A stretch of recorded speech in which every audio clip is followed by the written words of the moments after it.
All right, we're back to talk Mandalorian with Chapter 15, The Believer. I'm Paul, with me is Hank. Hello, I'm Hank. You are, yes. So doing this a little bit late, things keep coming up. It's around Christmas time, so it's a hard time to get together and whatever. But Chapter 15, The Believer, Episode 7 for the season, so the penultimate episode. Honestly was expecting like kind of a lead into the final episode, and it kind of isn't really. Like, it is thematically, but it's kind of its own like standalone thing as well. And it was kind of interesting what they did with it. So it starts off actually with, we knew this was going to be Bill Burr back in this episode. They set that up. And it starts off, yeah, they set it up the last one before it. And it starts off with him working like some scrapyard or something, like some shipyard, just like a graveyard for ships or something. He's Obviously, like a, he's you know he's working the chain gang or whatever. yeah, yeah, it's obviously like a detention center of some sort, like a yard, a scrapyard or something. Yeah. And he kind of gets like called away from whatever he's doing to that by Cara Dune or whatever, that they need her, like she takes him into her custody, and it kind of just sets up the whole like, we need his information to find Moff Gideon, or like a way that they could find him. And the only way he basically knows of to do it would require him using an officer's terminal of some sort to basically like track down where his light cruiser is or whatever. And the only one he knows is on this like mining planet or something. This like on a planet where everyone else is like, there's nothing there. He's like, nah, Imperials are like mining this extremely explosive thing called rhydonium or something like that. Yeah. So that's where they hit. Yeah, I know, it's rhydonium. It's something like that. And in fact, rhydonium. Yeah. So they go. I just looked it up. Yeah. It's called Morak is the planet. Yeah. So they go to Morak. And the idea here is that they're going to just kind of sneak in using, well, they were going to just send him, but nobody trusts that he won't just like turn tail and run because he's ex-Imperial. I mean, they don't even promise to like let him go if he helps them. They're like, you'll get a better They do view. the whole like, yeah, they do the whole like, we'll take 100 years off your sentence or something, like whatever the fuck. It's not unlike the Fishman episode. Yeah, you're not wrong. In that way, yeah, for sure. So yeah, they don't trust him like at all, because why would you? He is a criminal and ex-Imperial, so he could easily just like not come back, or like not do the thing. So somebody has to go with him. Nobody is able to go because they're all going to get recognized, except of course the Mandalorian himself, who is completely unknown what he looks like to literally everybody, including the kid. Like everybody in the universe. So it's like, oh, well, I mean, I'll go with him or whatever. And they change into the weird, like, I guess, mining trooper. I don't know what you would call them, but it's like a stormtrooper, but different. Yeah, I think it's just a different stormtrooper outfit. But if they're just going to wear stormtrooper outfits anyway, then, like, it could be kind of anyone. If there's not actually, he doesn't actually have to show his face, except because of plot reasons he does eventually, but... Yeah, it's like, weird. Like when that becomes the plan, it stops making sense why it has to be him. But yeah, because he's fully covered too. Yeah, he would probably insist.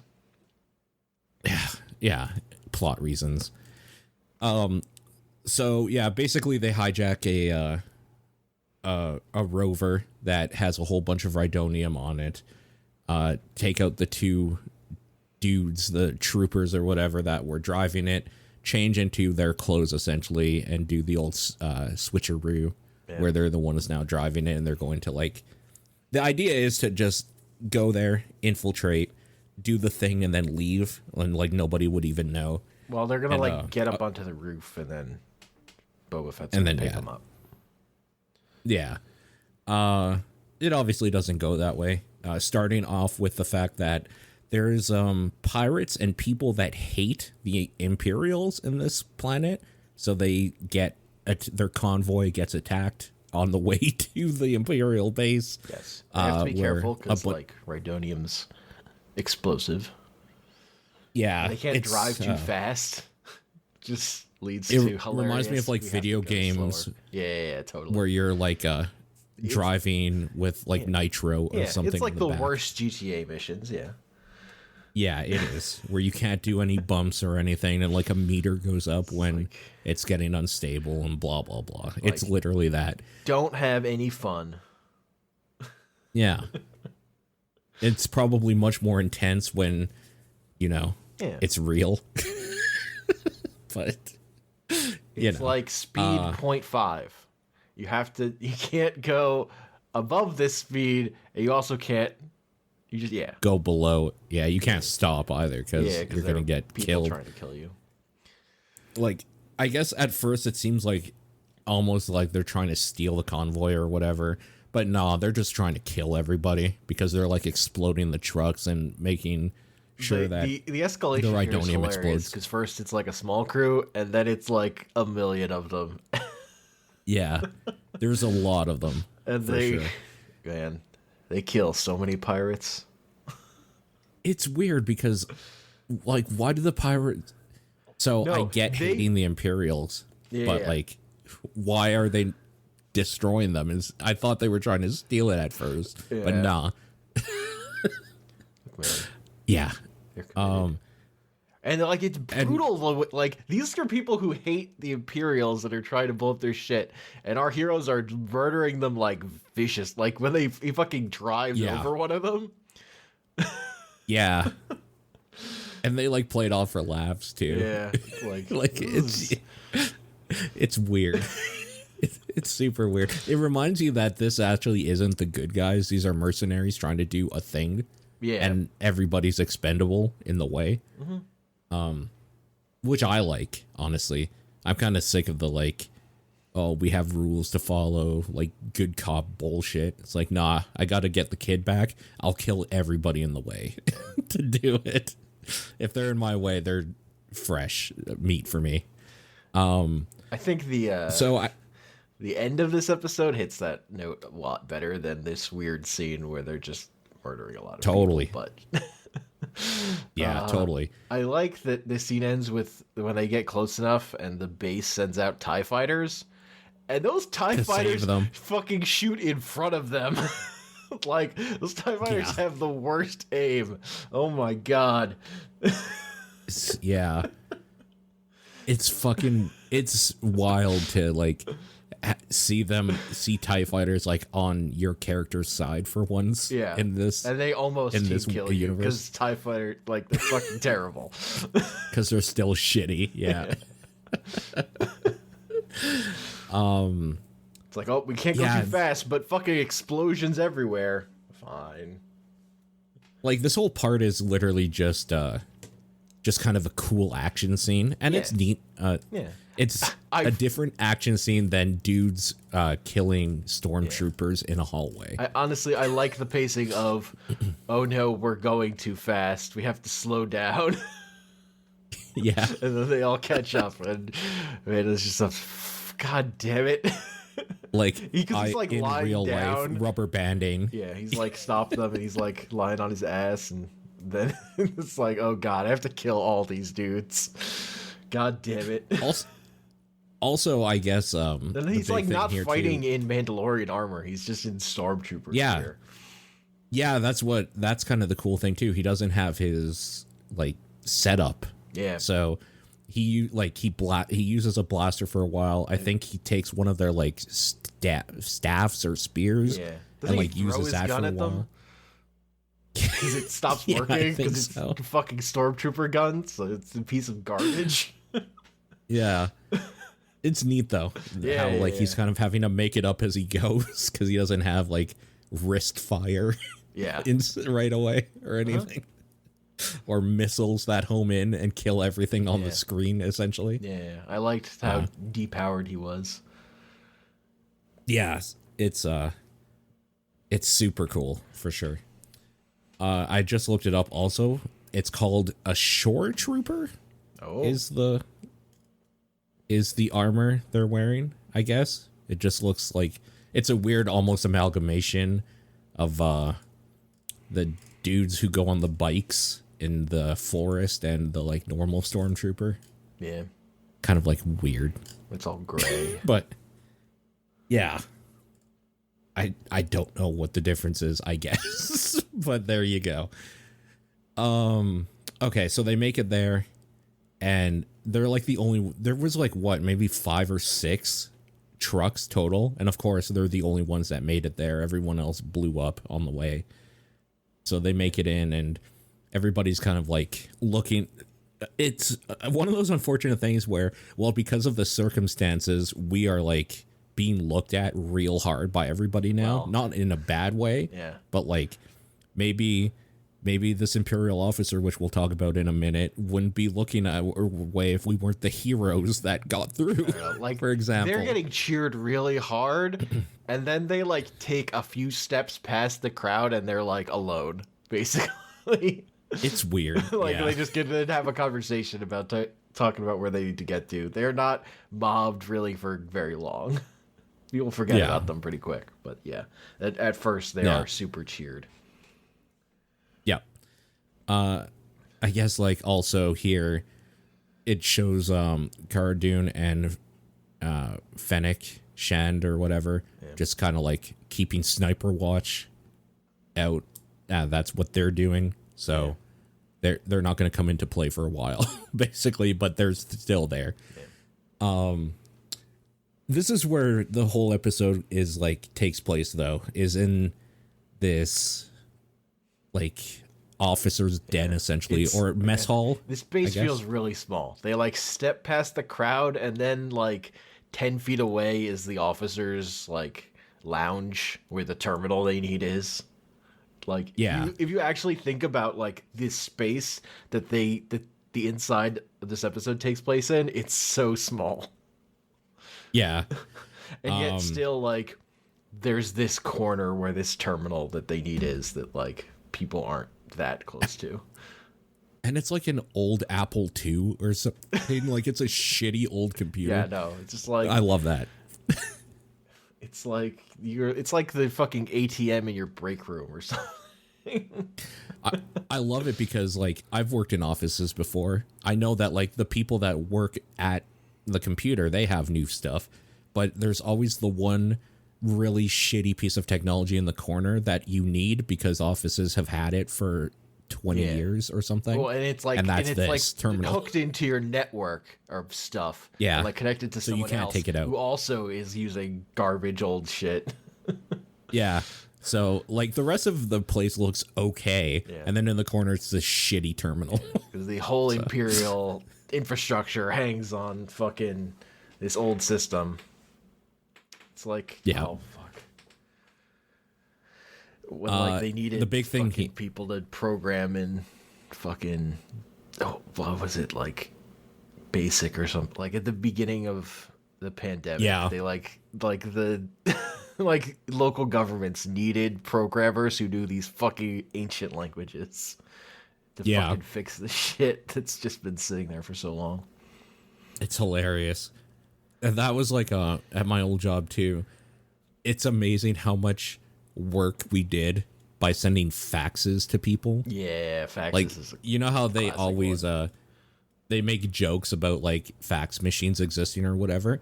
We literally couldn't do our job without a fax machine, and we like handled millions of dollars worth of like oil field equipment around the world. It's so dumb. Yeah. It was. I remember there was a big push that like, okay, so instead of a fax, you're gonna scan it in the computer and send it as an email attachment. And so many people, like, worldwide across the network were just like, I can't fucking get this thing to work. What's your number? What's your fax number? It's like, are you fucking kidding me? It's literally like sending a fax, only you send an email. Oh, what do you mean you can't get it to work? That E, they just trip on it every time. Yeah. And then they get frustrated. It's like, I can't get it to work. I just need your fax number. It's like, fine, it's this. That's why you can never get rid of that old stuff, because old people don't know how to change. That's the reason. And, like, who's older than the Imperials in this world? Yeah. Everyone else is dead. I guess the big thing here is he was going to do the job, and the Mandalorian was just gonna watch over, make sure he doesn't run or something.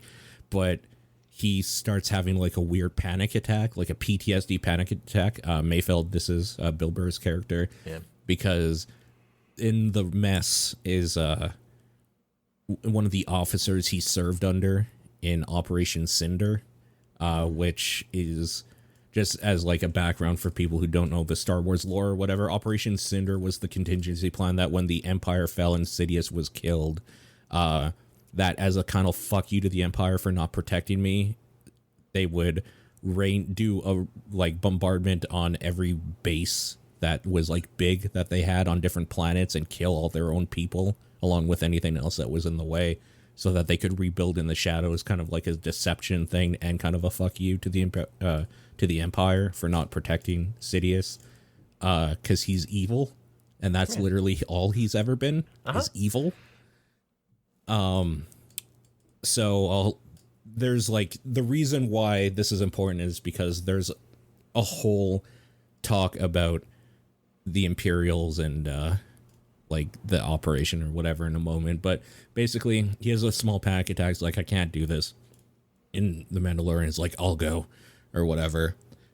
And because apparently he knows the system or something. Like, I don't know why anybody thought this was a good idea, but I guess the terminal would be easy enough for anybody to use because stormtroopers have to, and if they do anything like they aim, it needs to be pretty idiot proof. I guess. Whatever. So he walks figure out over. how to use an Apple II. It's fine.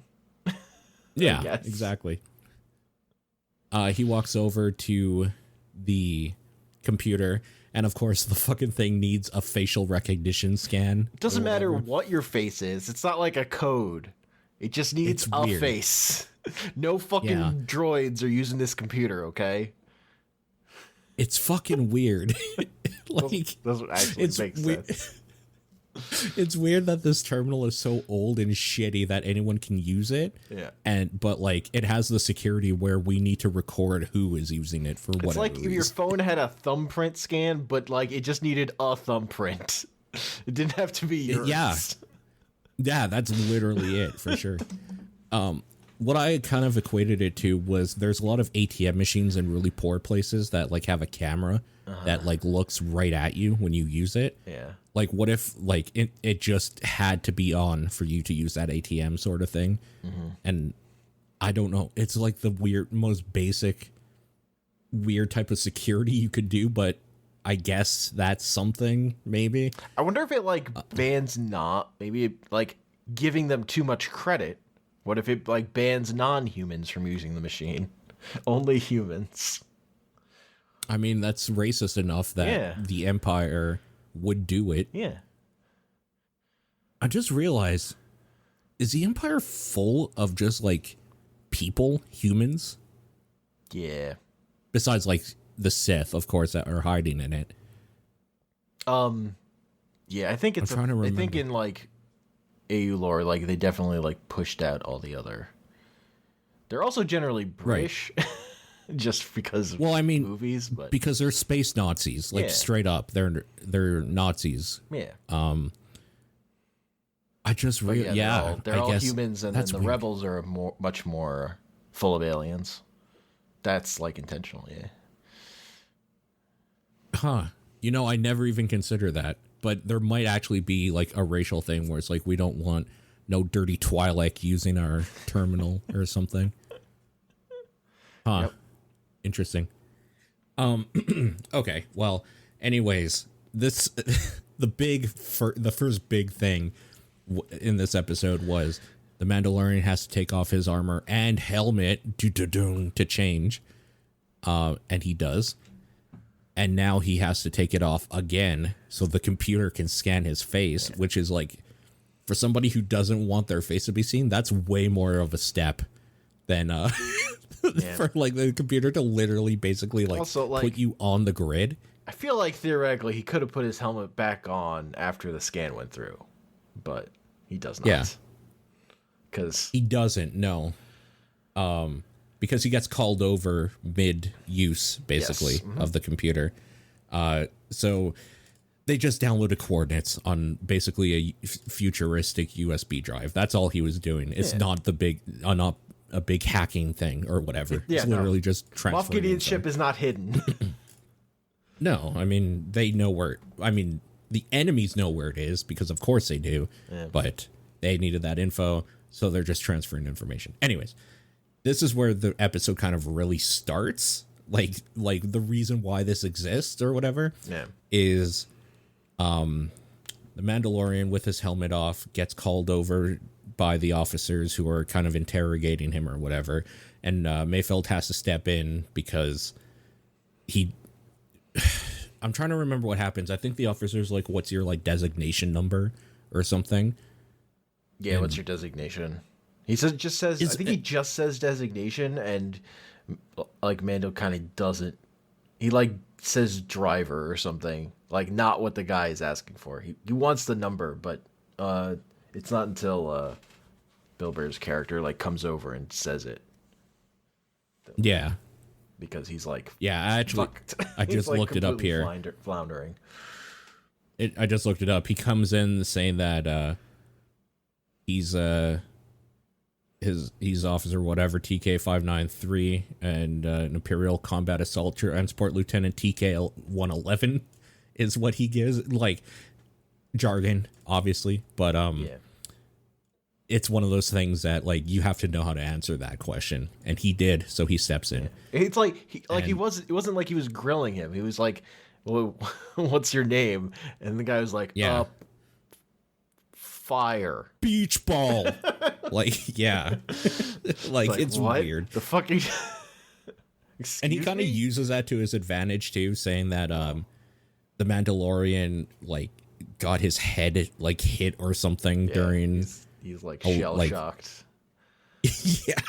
Yeah. So he's just kind of like not there or whatever. And then like the Valen Hess, the officer, like just starts Hess. Like talking to him like really loudly, like he's deaf. Yeah. I do remember he asks what is your name? And he's like, we call him Brown Eyes. So that was the Mandalorian's name is Brown Eyes for like the rest of this episode, basically until they leave. Yep. Yeah. Okay. So this whole part is literally them just like having a drink together with the officer because the officers won't take no for an answer and they need to get out. And they have this weird like confrontation, almost like a Cold War of words where they're just kind of like looking at each other because Mayfeld was part of the same platoon as this leading officer during Operation Cinder, and a lot of their men were murdered by the Empire during it. He got out, obviously, because he's here. And the lieutenant would have been, like, fine because a lot of the superiors weren't even on the ground or whatever. Burning Con is what it's called, I guess. I just looked it up, too, because I wanted to get that right. Mm-hmm. And they kind of, like, have a small little weird talk about it where the officer was saying that he had to make unpleasant decisions and blah, blah, blah. You can tell it's what I like about this conversation is that they're talking like real people who were in a thing would talk to each other, and they're not saying exposition for us, the audience, but we can interpret what happened just by how they're talking to each other. Yeah. Totally. It's the first time I think in this whole series where the writing is like superior, like actually really well done, and more importantly, Bill Burr did a really good job delivering it. in a way I was not prepared for. Yeah. Like when they're we're bringing back Bill Burr's character, I'm like, okay. Like, yeah, I guess he's a step up from Fish Guy. If we're gonna bring back Fish Guy, bring back fucking anybody.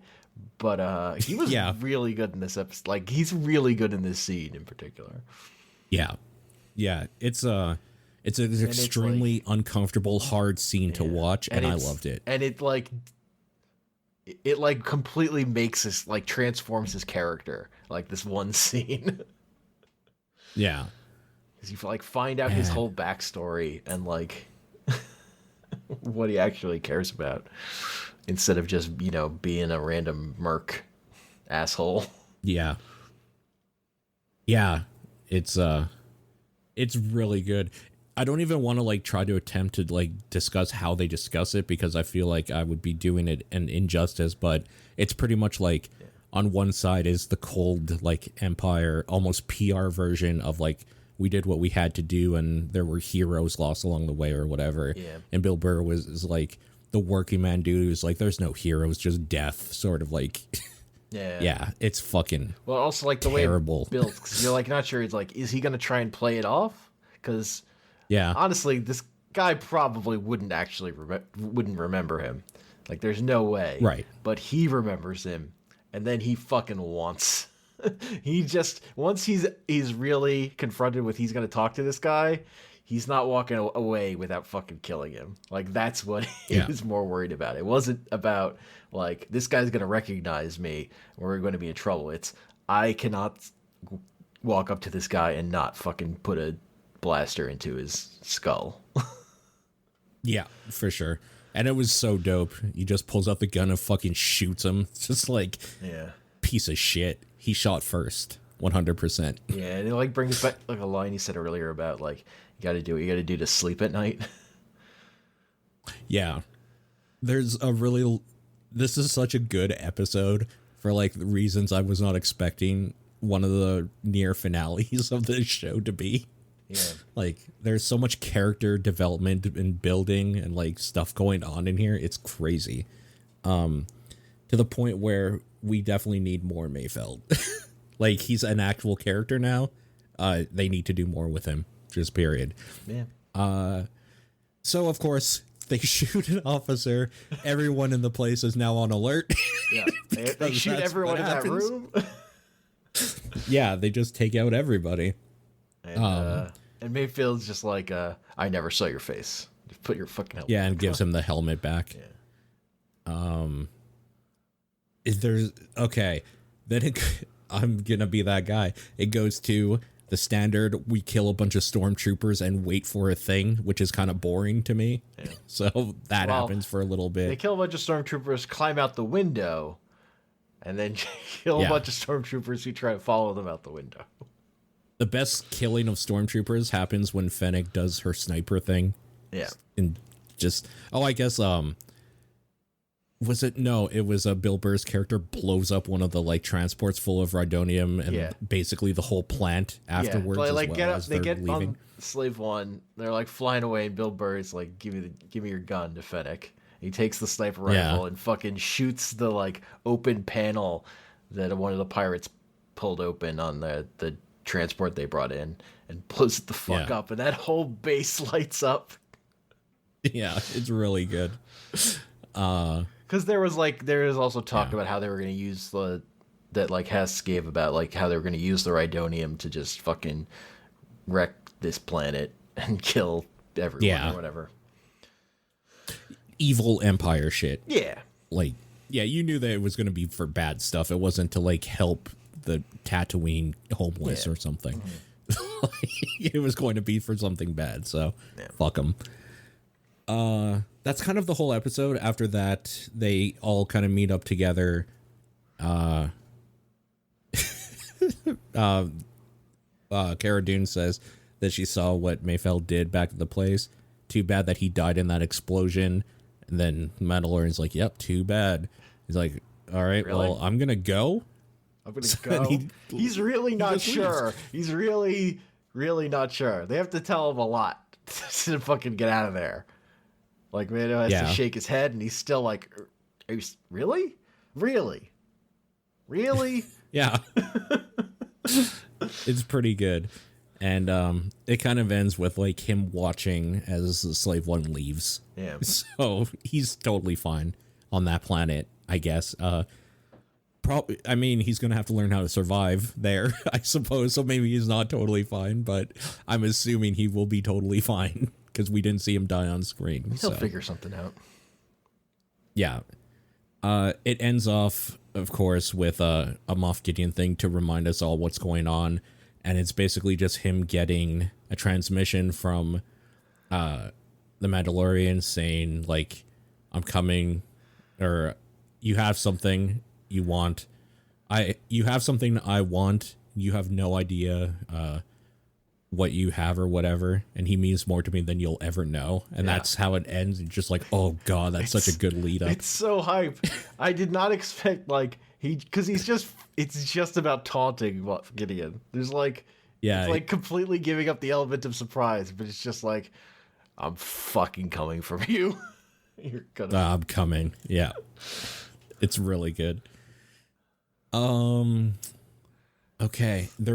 I don't have anything else. I actually really. don't know if that character has like said anything as cool as that speech ever up to that point. Probably not, honestly. Yeah. I don't have much to add except for the reason why I think some things in this episode exist are a bummer. Pedro Pascal is like a weird diva, and he was bitching last season about no one ever seen his face like a little pussy bitch, and that's why this exists in some ways. So he could take off his helm and show that he is the Mandalorian. And in a way, I kind of get it, because it's weird that this thing is getting so big and he's not going to get any real clout off of it. Yeah. Well, they filmed this like when around the time season 1 was airing. Yes. Like they filmed. That's when he was complaining, though. Yeah. So like this would have been filmed around the time he was. Yeah. Well, and there was also the thing where like the stuntman played him, said, "I'm the real Mandalorian." Yeah. I understand where he's coming from. It's just weirdly diva-ish. Yeah. Because like really, he's like a voice actor mostly on this show. Yes. Totally. But yeah. Yeah. I don't know. It's weird. I guess the other thing I want to talk about with this episode is I don't know like what they were doing in between or where he went, but Boba Fett cleaned up his armor so it looks brand new now. Boba Fett's armor is all polished. He's looking It looks way better. It looks way better. He got that shit spit shined. It looks really good. But like it kind of looks like car paint. If I'm gonna be honest. Yeah, I want the scene of like them like taking his armor in to get like repaired, like them just being like, "Who the fuck are you?" Like, who do you trust to fucking hand the armor over to so they can fix it? Exactly. Yeah. It's not like they're gonna. I don't think they went and tracked down the armorer from season 1.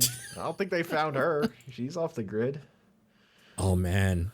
But what if they brought her back though? I mean, then I would want that scene even more. Give me that. Yes. She's so good. Do you have anything to add for this episode? This was our first like no Baby Yoda episode. You're right. It was like episode 1. And even then, Baby Yoda was in it at the end for a second. At the end. He didn't show up at all in this one. Yeah. Yeah. Interesting. There. Also, I like that. Like, I like how they go as long as they feel they need to. Oh, it's so good that like these episodes are literally just paced for like there's no set time. They're just like however fucking long they need to be because it doesn't matter because they're not fucking slotting into network TV slots. Yeah. Yeah, it's really so good. So like this episode is 38 minutes, which is a super awkward timing in a lot of ways, but that's all they needed for this part of the story. I mean, you could still put it on TV. Like, you'd pair it with like a 15-minute thing and just have a shit ton of commercials. Yeah. What this means is that it doesn't meander ever, really. Like the show in general, I mean. They don't have to like put in scenes just to fill time. Right. And it doesn't feel rushed either, which is also the important didn't have to cut out 8 minutes to fit it into a 30-minute slot or whatever. Yeah, cutting 8 minutes out of this episode would have been like really bad. Yeah. It is so like chock full of a thing happens, it leads to the thing, it leads to the kind of crescendo, and then the like. Yeah, I think that's kind of what I like about all these episodes. You would like have to cut out the pirate attack, and I liked that part. Yeah, and honestly. It was great. Yeah, great action scene. And the pirate attack is kind of important too, because like I was saying before, it leads it so that there's eyes on these people. Otherwise, they would have just went in, done the thing, and left. Yeah, like, nobody it is really the cares. reason Hess wants to have a drink with them. Yeah, you need the thing. Yeah. Yeah, I don't know. Really, really good episode. They've been fucking killing it ever since I said this might be the worst episode of the series in like episode 3 or something. Yeah. It's been nothing but like perfection since. I don't know. It's been really good. Look, it's just Fish Dude sucks. Fish Dude sucks. He's just the worst character really on this show. Yeah. Also, I think I was wrong. I think it might be episode 4 or 5. 5, no, was good. Because 5 would have been 2 episodes ago. 4. It was 4, I think, yeah. The halfway point. It was whatever one that Carl Weathers did. Yeah. That one sucked. Yeah. Everything since then has been fucking great. Chapter 12, The Siege. Okay, that one's bad. Well, it's not bad. It's just it's the worst episode of this show in which I love everything about. Yeah, totally, for sure. And then in the next episode, we're going to really get into it because holy shit. Yeah, dude. So I will say, yeah, like the fact that Mando's taking his mask off in front of like fucking Imperials in this episode makes like a scene in that episode hit a little less hard, but you know. Yes. Yeah, we'll definitely get to that. Yeah. But yeah, that's it for now. So thanks for listening, and we'll see you next time. Peace.